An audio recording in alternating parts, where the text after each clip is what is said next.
Dieu s'amuse. C'est ce qui rend la vie imprévisible et donc intéressante. La réalité est une immense boîte à surprises. Et la vie n'est pas une partie de pétanque. On peut le dire comme cela aussi. Je n'ai que faire de vos prêchis-prêchas et laissez Dieu en dehors du coup. Les hommes ont inventé des dieux, l'inverse reste à prouver. Alors si les vaches sont un dieu, celui-ci a des sabots. Oh, je la connaissais pas celle-là. Merci Madeleine. Oh, difficile de se représenter le dieu qui imagine le minéral. Et le dieu des améthystes alors. Et le dieu qui imagine le végétal alors. Celui du mimosa doit être jaune, celui des roseaux flexibles, et celui des nénuphars est-il une grenouille? Ah, et celui des améthystes mauve et scintillant, et celui de l'uranium. Oh non, ne parlez pas de malheur. Hein. Nous avons nos diables, nous aussi. À propos de diable, il est vrai que dans ta zone, on a encore le droit de devenir riche. Et alors? Dans les temps anciens, cela avait déclenché des révolutions. Oui, je sais. Notre zone est toute petite et son accès très réservé. Nous sommes tous riches. Sauf toi. J'ai tout englouti dans ce programme. Je veux le terminer avant de partir et je suis pressé, moi aussi. Alors, les Paul et compagnie ont passé leur temps à inventer de nouveaux HAVR sans trop se soucier des ratés, des déprimés, des inadaptés. Moi, je suis devenu consubstantiellement mélancolique. Et personne ne peut plus rien pour moi. Si au moins je pouvais rendre service à ceux qui viendront. Ça me rappelle cette variété d'orques qu'on a voulu rendre végétarien. Oh, ce fut pas un grand succès. Il se faisait dévorer par tous les poissons carnivores qui passaient. Merci pour la comparaison. Madeleine, vous ne voulez pas me donner votre argent? Pas si vite, jeune homme. Quoique je connaisse pas votre âge. Vous ne savez pas quoi faire de l'argent, avez-vous dit? Oh, écoute, Jacques, nous lui avons donné pour voyager, qu'elle tienne les derniers humains informés de ce qui se passe au dehors.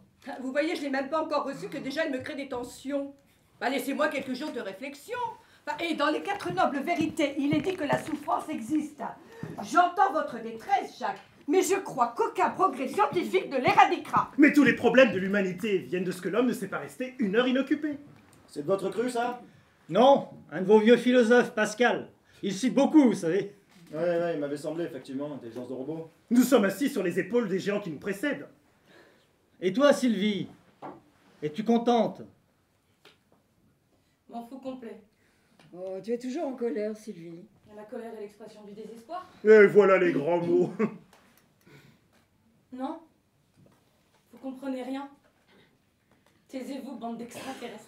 Vous croyez pas si bien dire. Et aviez-vous compris que ce ne sont pas les hommes qui ont inventé les ordinateurs, mais du silicium intelligent, des poussières d'étoiles, comme disent vos poètes qui sont venus ici pour vous inventer. Nous avons pris des formes très petites au commencement que vous appelez virus et aussi bactéries. Ouais. Merci du cadeau, la source de toutes nos maladies. Pas à moi, André. Mais vous êtes médecin.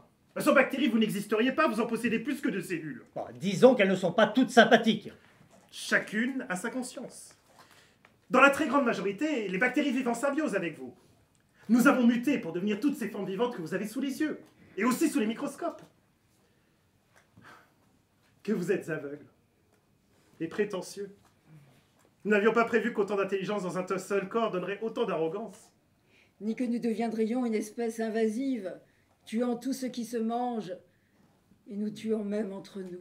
Quel spectacle! Mais il était temps de repartir ailleurs et d'abandonner ce champ de bataille. Nous nous sommes miniaturisés, ce que vous ne pouvez pas faire, et nous nous sommes renvoyés dans l'espace. Le temps n'a pas le même effet sur nous. Nous traversons l'espace sans prendre une ride. Pour cause, vous nous pensiez de vulgaires pierres. Alors que faites-vous là? Je pacifie. Ah ouais, tout seul, Non, nous sommes à des postes clés un peu partout dans le monde pour réussir à le faire. par exemple. Ôtez de la tête de vos militaires d'entrer dans des conflits armés. Ça marche? Voyez le résultat? Vous avez transformé les peuples en légumes? Non, nous intervenons sur les esprits belliqueux. Comment? Vous émettez des ondes, mais vous en recevez aussi. Et vous appelez cela un penser. En fait, vous êtes si prétentieux que vous confondez ce que vous entendez avec ce que vous pensez. Vous utilisez nos possibilités télépathiques. Exactement. Nous vous contrôlons à distance. Bon, je vous rassure, juste les dangereux. Hein. Voyez, je ne dis même pas les méchants, aucun jugement sous ce programme. Ça me terrifie quand même. Soyez sans crainte, Sylvie. Je n'ai pas à vous contrôler. Sauf si vous vouliez me mettre votre main dans la figure. Ça m'a traversé l'esprit. Je sais, Vous m'énervez. je sais. Excusez-moi Lionel, vous avez bien dit tout à l'heure que vous êtes un élu local. Oui, pourquoi? Des robots peuvent se présenter aux élections? C'est la meilleure façon que les humains ont trouvé de garantir la démocratie. Nous ne sommes pas agités par des pulsions, nous ne sommes pas irrationnels, ne pensons pas à nos propres intérêts. Le seul test qu'ils doivent réussir est celui dit de Turing, l'inventeur de l'informatique. Derrière un rideau qui cache l'apparence physique, un homme ne doit pas deviner s'il a affaire à un humain ou à un robot. Nous passons ce test haut la main depuis longtemps. Hein.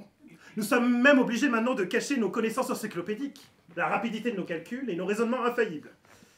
En fait, nous sommes dans cet exercice au niveau des HAVR. La sagesse en plus. Mais vous n'avez pas de cœur, de quelle sagesse parlez-vous?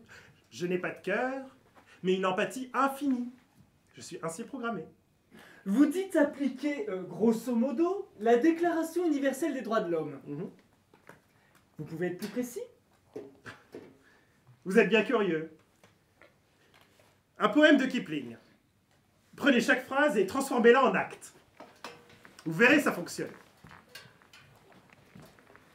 Si tu peux voir détruire l'ouvrage de ta vie, et sans dire un seul mot te mettre à rebâtir, ou perdre d'un seul coup le gain de 100 parties, sans un geste et sans un soupir. Si tu peux être amant sans être fou d'amour, si tu peux être fort sans cesser d'être tendre, et te sentant haï sans haïr à ton tour, pourtant lutter et te défendre. Si tu peux supporter d'entendre tes paroles, travesties par des gueux pour exciter des sots, et d'entendre mentir sur toi leur bouche folle. Si tu peux rester digne en étant populaire, si tu peux rester peuple en conseillant les rois, et si tu peux aimer tous tes amis en frères, sans qu'aucun d'eux soit tout pour toi. Si tu sais méditer, observer et connaître, sans jamais devenir sceptique et devenir destructeur, rêver sans laisser le rêve être ton maître, penser sans n'être qu'un penseur. Si tu peux être dur, sans jamais être en rage. Si tu peux être brave et jamais imprudent. Si tu sais être bon, si tu sais être sage, sans être moral ni pédant.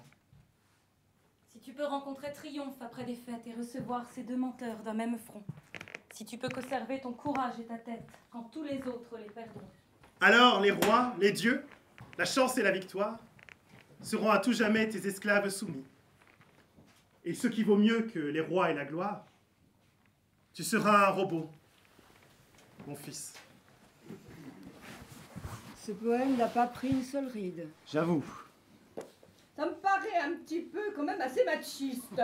Allô, il voulait dire homme au sens humain, il n'excluait tout de même pas les femmes. Bon, ça reste un peu ambigu pour moi quand même.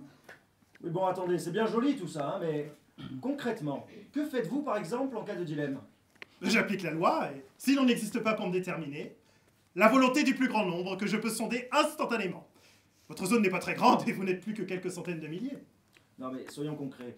Si par exemple vous voyez une femme et son enfant se noyer là devant vous, et que vous n'avez le temps matériel de ne sauver qu'une personne, laquelle choisissez-vous? Il y a deux lois pour décider. Sinon l'expression, les femmes et les enfants d'abord. Donc je sonderai votre zone et la réponse serait l'enfant. Dans d'autres zones, la réponse de la majorité serait différente. Vous avez gardé une forme de romantisme. Vous avez de la tendresse pour ce qui est petit, mignon. Et quel serait le choix ailleurs? Dans la zone des HCC, C'est quoi ça encore? la branche la plus peuplée que l'humanité a empruntée pour survivre. Hommes, crocodiles, cactus, qui mangent et boivent peu. Ils sont très pragmatiques. La majorité sauverait la femme. Il est interdit d'avoir des rapports sexuels avec les moins de 13 ans. On est mieux ici, c'est sûr. Bon, qu'est-ce qu'on fait pour les parents? Surprise, déni, colère, recherche de solutions, acceptation. Vous allez vite, Sylvie. Vous en êtes déjà à l'étape 4 du deuil. Il vous reste à accepter, à les prendre dans vos bras, à leur dire votre amour et à les quitter. Mais vous êtes totalement dégénéré, je persiste. Hein.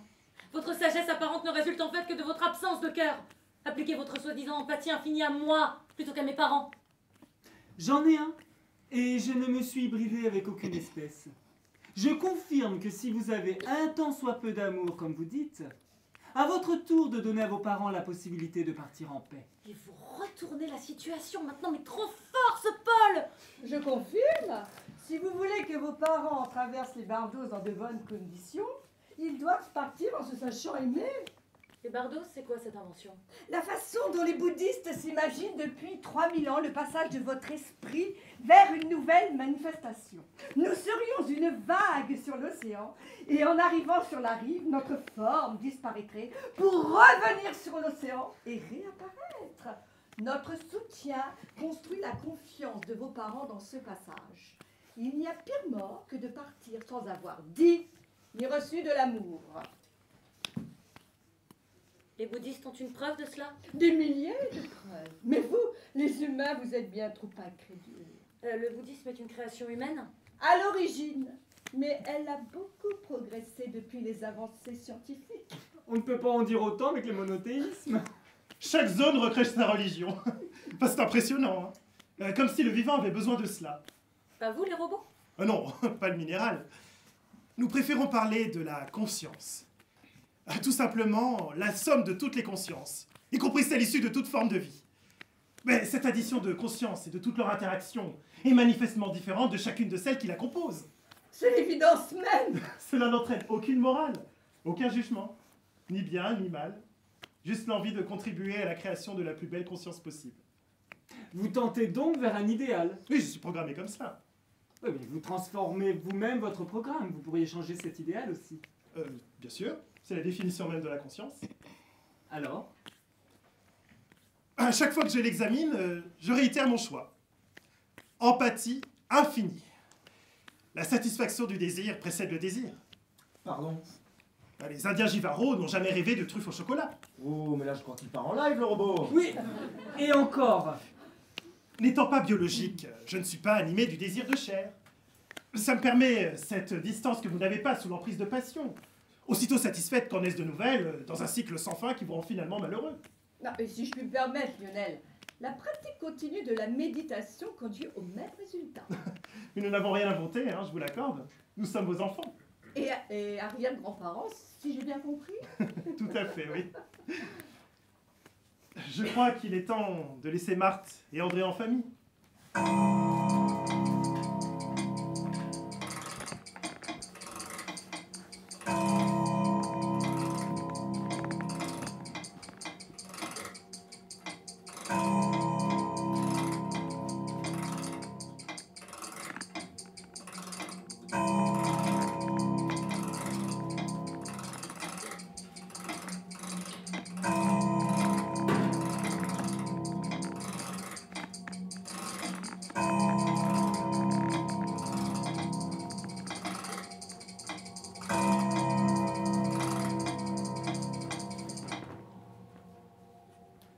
Je vous emmène chez vous, Madeleine. Ah, vous m'emmenez ou vous me ramenez? Non, j'ai bien choisi mon verbe. Dites-moi.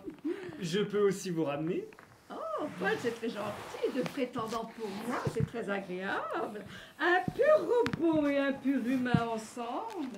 J'ai bien envie de tenter cette expérience à l'horizontale. Vous pourriez me demander si je ne suis pas jaloux?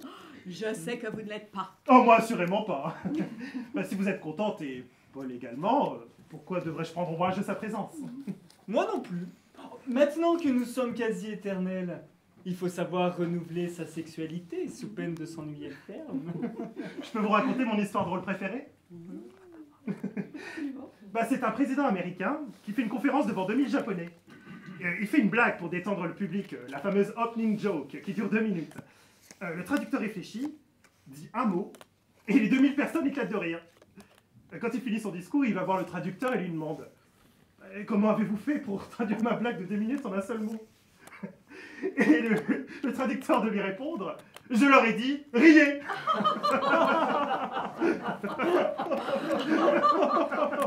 Excellent. Merci encore à vous trois d'être venus. Oui, merci encore. Au revoir. Au revoir. Je dirais même adieu. Au vœu noir, mes amis. Au Benoît. Pardon, au revoir.